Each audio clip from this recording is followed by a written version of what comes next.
नमस्ते, मैं हूँ जिया। आज मैं आप लोगों के सामने एक ऐसे व्यक्ति की बायोग्राफी लाई हूँ। एक ऐसा व्यक्ति जिसे इस दुनिया से गए लगभग 33 वर्ष हो चुके हैं, लेकिन आज भी उसकी लिखी हुई किताबें खूब बिकती हैं। उसके वीडियो ऑडियो सोशल मीडिया पर धमाल मचाए रहते हैं, खूब देखे और सुने जाते हैं। उस व्यक्ति का नाम है ओशो। ओशो शब्द का अर्थ होता है जिसने अपने आप को सागर में विलीन कर लिया हो। ओशो का मूल नाम चंद्रमोहन जैन था। वे अपने पिता की 11 संतानों में से सबसे बड़े थे। उनका जन्म मध्य प्रदेश के नरसिंहपुर जिले के अंतर्गत आने वाले गाडरवारा शहर में शक्कर नदी के किनारे एक छोटे से घर में हुआ था, जहां अभी ओशो आश्रम बना हुआ है। उनके माता पिता श्री बाबूलाल और सरस्वती जैन, जो कि तैरपंथी दिगंबर जैन थे, ने उन्हें अपने ननिहाल में 7 वर्ष की उम्र तक रखा था। ओशो के स्वयं के अनुसार उनके विकास में इसका बहुत योगदान रहा, क्योंकि जो उनकी नानी थी वो उन्हें संपूर्ण स्वतंत्रता, उन्मुक्तता तथा रूढ़िवादी शिक्षाओं से कोसों दूर रखती थी। जब वो 7 वर्ष के थे तो उनके नाना का निधन हो गया। वे गाडरवारा अपने माता पिता के साथ रहने वापस चले आए। रजनीश बचपन से ही गंभीर व सरल स्वभाव के थे। वे शासकीय आदर्श उच्चतर माध्यमिक विद्यालय में पढ़ा करते थे। विद्यार्थी काल में रजनीश जो थे वो बगावती स्वभाव के थे, जिन्हें परंपरागत तरीके बिल्कुल पसंद नहीं थे। किशोरावस्था तक आते आते रजनीश नास्तिक बन चुके थे। उन्हें ईश्वर और वेदों पर बिल्कुल भी विश्वास नहीं था। अपने विद्यार्थी काल में उन्होंने एक कुशल वक्ता और तर्कवादी के रूप में अपनी पहचान बना ली थी। किशोरावस्था में वो आज़ाद हिंद फौज और राष्ट्रीय स्वयंसेवक संघ यानी कि RSS में भी कुछ समय के लिए शामिल हुए। ओशो शब्द की उत्पत्ति के संबंध में स्वयं ओशो कहते हैं कि ओशो शब्द कवि विलियम जेम्स की एक कविता थी। ओशनिक एक्सपीरियंस के शब्द ओशनिक से लिया गया है, जिसका अर्थ है सागर में विलीन हो जाना। शब्द ओशनिक अनुभव का वर्णन करता है, लेकिन ओशो कहते हैं अनुभवकर्ता के बारे में क्या। इसके लिए हम ओशो शब्द का प्रयोग करते हैं, अर्थात ओशो मतलब सागर से एक हो जाने का अनुभव करने वाला व्यक्ति। जब 1951 में BA पास करने के बाद ओशो ने जबलपुर के हितकारिणी कॉलेज में दाखिला लिया, तो दर्शन शास्त्र के एक प्रोफेसर से उनकी कहासुनी हो गई। वो लेक्चर के दौरान प्रोफेसर से सवाल पूछते थे कि प्रोफेसर जवाब देते देते तंग आ जाते थे और समय पर अपना कोर्स पूरा नहीं कर पाते थे। बसंत जोशी अपनी पुस्तक में लिखते हैं, आखिरकार जब प्रोफेसर से बर्दाश्त नहीं हुआ तो उन्होंने प्रधानाचार्य को अल्टीमेटम दे दिया कि उस कॉलेज में या तो वो रहेंगे या चंद्रमोहन जैन। प्रधानाचार्य ने चंद्रमोहन को अपने दफ्तर में बुलाया और कॉलेज छोड़ने के लिए कहा। हालांकि उन्होंने मान लिया कि इस प्रकरण में चंद्रमोहन जैन की कोई गलती नहीं है, लेकिन वो नहीं चाहते थे कि इस मुद्दे पर उनके कॉलेज के एक वरिष्ठ प्रोफेसर अपने पद से इस्तीफा दे दें। चंद्रमोहन ने इस शर्त पर कॉलेज छोड़ने का फैसला कर लिया कि प्रिंसिपल उनका दाखिला किसी और कॉलेज में करा देंगे। रजनीश यहाँ तक आते आते इतने कुख्यात हो चुके थे कि हर कॉलेज ने उन्हें अपने यहाँ दाखिला लेने से इनकार कर दिया। बाद में बड़ी मुश्किल से डीएन जैन कॉलेज में उनका दाखिला हो जाता है। रजनीश ने अपने करियर की शुरुआत 1857 में रायपुर के संस्कृत कॉलेज में प्रवक्ता बनकर की, लेकिन उनके गैर परंपरागत धारणाओं और जीवन यापन करने के तरीके जो थे छात्रों के नैतिक आचरण के लिए घातक समझते हुए विश्वविद्यालय के कुलपति ने उनका स्थानांतरण कर दिया। अगले ही वर्ष उनका जो फिलॉसफी के प्राध्यापक के रूप में वो जबलपुर विश्वविद्यालय में पढ़ाने लगे। उनको उस जमाने में एक तेज तर्राट प्राध्यापक के रूप में जाना जाता था। इस दौरान भारत के कोने कोने में जाकर उन्होंने गांधीवाद और समाजवाद पर भाषण दिया। अब तक वह आचार्य रजनीश के नाम से अपनी पहचान स्थापित कर चुके थे। वो साथ में एक चित्रकार भी थे। रजनीश के द्वारा समाजवाद, महात्मा गांधी की विचारधारा तथा संस्थागत जो धर्म थे उन पर की गई आलोचनाओं ने उन्हें कहीं बहुत ज़्यादा विवादास्पद बना दिया था। रजनीश ने शुरू से ही सदियों से चली आ रही धार्मिक धारणाओं और कर्मकांडों के खिलाफ अपनी आवाज़ उठाई। एक आध्यात्मिक गुरु के तौर पर ओशो का मानना था कि संगठित धर्म लोगों को आध्यात्मिक ज्ञान उदय के बजाय लोगों में विभाजन का नजरिया बन चुका है। उनकी नज़र में धर्म कुरीतियों का शिकार होकर अपनी जीवन शक्ति खो चुका है। ओशो ने धर्म और राजनीति को एक ही पहलू के दो सिक्के माने, जिसका एकमात्र उद्देश्य होता है लोगों पर नियंत्रण करना। उन्होंने पूर्वी दर्शन और फ्रायड के मनोविश्लेषण का अद्भुत समन्वय जो था वो पढ़ाते वक्त स्टूडेंट के सामने और जहाँ जहाँ जाते थे वहाँ लोगों के सामने पेश किया। खुले शब्दों में कहें तो वो सेक्सुअल लिबरेशन की वकालत करने लगे। वे मानव कामुकता के प्रति स्वतंत्र दृष्टिकोण के भी हिमायती थे, जिसकी वजह से उन्हें कई भारतीय फिर विदेशी पत्रिकाओं में सेक्स गुरु के नाम से भी संबोधित किया जाने लगा। 1960 के दशक में वे आचार्य रजनीश के नाम से तथा 1970 और 80 का दशक आते आते भगवान श्री रजनीश राम से तथा 1990 के समय में ओशो के नाम से जाने लगे। वे एक आध्यात्मिक गुरु थे तथा भारत व विदेशों में जाकर उन्होंने प्रवचन दिए। रजनीश ने अपने विचारों का प्रचार करना मुंबई से शुरू किया। उन्होंने बाद में पुणे में अपना एक आश्रम स्थापित किया। 1970 में ओशो कुछ समय के लिए मुंबई में रुके और उन्होंने अपने शिष्यों को नव संन्यास के रूप में दीक्षित किया और आध्यात्मिक मार्गदर्शन की तरह कार्य प्रारंभ कर दिया।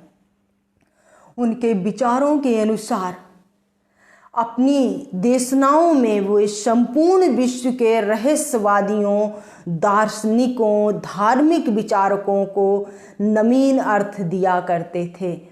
1974 में पुणे आने के बाद उन्होंने अपने आश्रम की स्थापना किया, जिसके बाद विदेशियों की संख्या तेजी से बढ़ने लगी, जिसे आज के समय में ओशो इंटरनेशनल मेडिटेशन रिसोर्ट के नाम से जाना जाता है।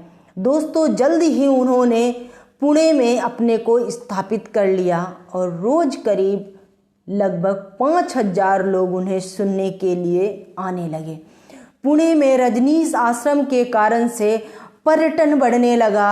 आश्रम ने पुणे को दुनिया के नक्शे पर स्थापित करने में भी एक बहुत बड़ी भूमिका निभाई। उसने पुणे की अर्थव्यवस्था को भी एक स्थायित्व प्रदान किया और शहर में धन और रंगों की बहार आ गई। ओशो के आश्रम में तरह तरह की थेरेपीज दी जाने लगी और पानी की तरह पैसा आने लगा।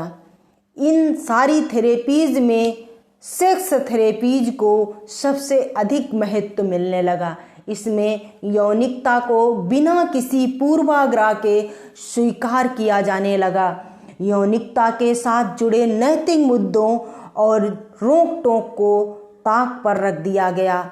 इससे परेशान होकर तत्कालीन जनता पार्टी सरकार के साथ मतभेद हो जाने के कारण 1980 के दशक में ओशो जो थे वो अमेरिका चले गए और वहाँ पर उन्होंने ओरेगोन में संयुक्त राज्य की बास्को काउंटी में रजनीशपुरम नामक एक शहर की स्थापना की।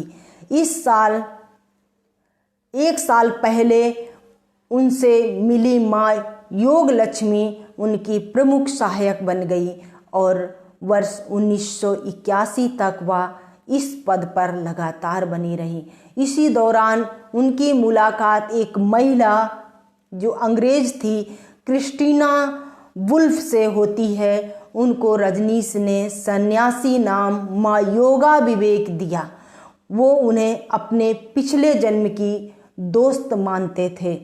कई सालों तक ओशो की सचिव रही माँ आनंदशीला बहुत कम उम्र में उनके संपर्क में आ गई थी। ओशो अपनी हर महिला अनुयायी को माँ का नाम दिया करते थे क्योंकि वो हर महिला को मातृत्व का प्रतीक मानते थे। हर पुरुष अनुयायी को वो स्वामी कहकर पुकारते थे ताकि उन्हें हमेशा ये बात याद रहे कि उन्हें अपने ऊपर नियंत्रण रखना है। आनंदशीला अपनी आत्मकथा don't kill him the story of my life with भगवान रजनीश में लिखती है, जब मैं उनके कमरे में दाखिल हुई तो भगवान मेरी तरफ देखकर मुस्कुराए और अपनी बाहें फैला दी। उन्होंने मुझे अपने सीने से लगाया और बहुत धीरे से मेरा हाथ पकड़ लिया। मैंने उनकी गोद में अपना सिर रख दिया। थोड़ी देर बाद जब मैं चुपके से उठकर जाने लगी तो उन्होंने मुझे फिर बुला लिया। उन्होंने कहा कि शीला, कल तुम मुझसे 2:30 बजे मिलने आओगी। ये कहकर उन्होंने मेरे सिर पर अपना हाथ रख दिया।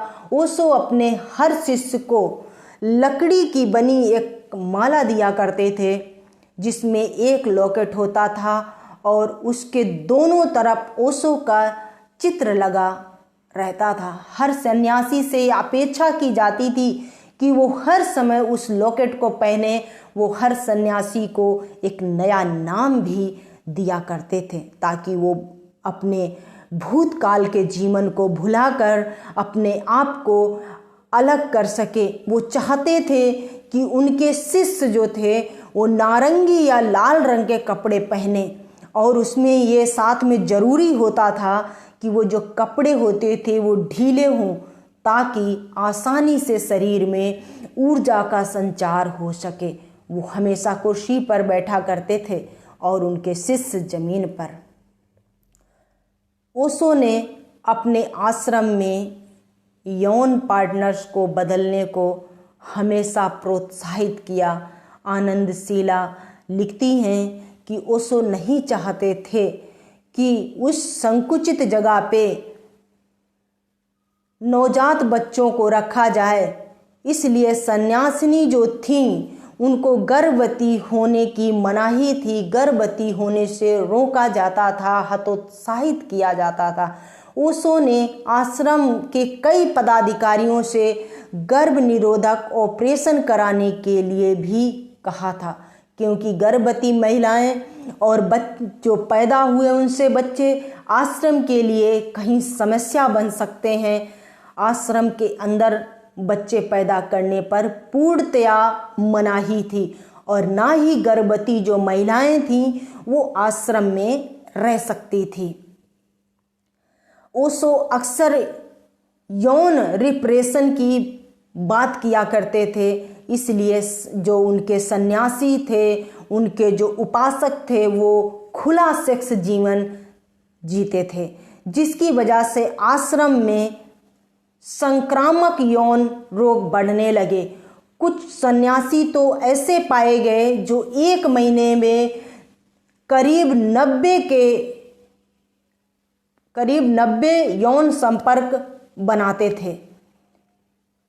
1984 में इस आश्रम में ऐसा कहा जाता है कि इस आश्रम में सामूहिक फूड पॉइजनिंग की घटना के बाद अमेरिका ने उन पर प्रवासी नियमों का उल्लंघन करने के लिए मुकदमा चलाया। उन्हें 17 दिन अमेरिकी जेल में रहना पड़ा। जेल से निजात मिलने पर वो अमेरिका छोड़ने के लिए राजी हो गए। उन्होंने अमेरिका छोड़ने के लिए राजी होने के बाद लगभग 21 देशों में जाने के लिए ट्रायल किया, कोशिश किया, लेकिन जो अन्य 21 देश थे उन्होंने भी उनको वहां आने से रोक दिया, उनके प्रपोजल को ठुकरा दिया। बाद में वे वापस भारत लौटे और पुणे के अपने आश्रम में अपने जीवन के अंतिम दिन बिताए। ओशो की मृत्यु 19 जनवरी 1990 को 58 वर्ष की आयु में पुणे के आश्रम में हो जाती है। मौत का आधिकारिक कारण हृदय गति का रुकना बताया जाता है, लेकिन उनके एक सलाहकार द्वारा जारी बयान में कहा गया है कि अमेरिकी जेलों में कथित जहर देने के बाद इस शरीर में रहना नरक बन गया था, इसलिए उनकी मृत्यु हो गई। ओशो की समाधि पर स्मृति लेख लिखा हुआ है, न जन्मे न मरे, सिर्फ 11 दिसंबर 1931 और 19 जनवरी 1990 के बीच इस ग्रह पृथ्वी का दौरा किया। ओशो की मृत्यु जो है दोस्तों, वो अभी भी रहस्य बनी हुई है। जनवरी 2019 में द क्विंट के एक लेख में कुछ प्रश्न पूछे गए, जैसे क्या ओशो की हत्या पैसे के लिए की गई थी? क्या उनकी वसीयत नकली है? क्या विदेशी भारत के खजाने को लूट रहे हैं? इस तरह के कुछ जो प्रश्न हैं वो आज भी रहस्य बने हुए हैं। अपने लाखों प्रशंसकों, शिष्यों और अनुयायियों के लिए वो सिर्फ ओशो थे। भारत और फिर बाद में पूरी दुनिया में उन्हें आचार्य रजनीश और भगवान श्री रजनीश के नाम से जाना जाता था। तो दोस्तों, यदि ये ओशो की बायोग्राफी, ये कहानी आपको अच्छी लगी हो तो प्लीज़, यदि चैनल पर नए हो तो चैनल को सब्सक्राइब कर लीजिए, वीडियो को लाइक और शेयर कीजिए। मिलती हूँ अगली क्लास में। धन्यवाद।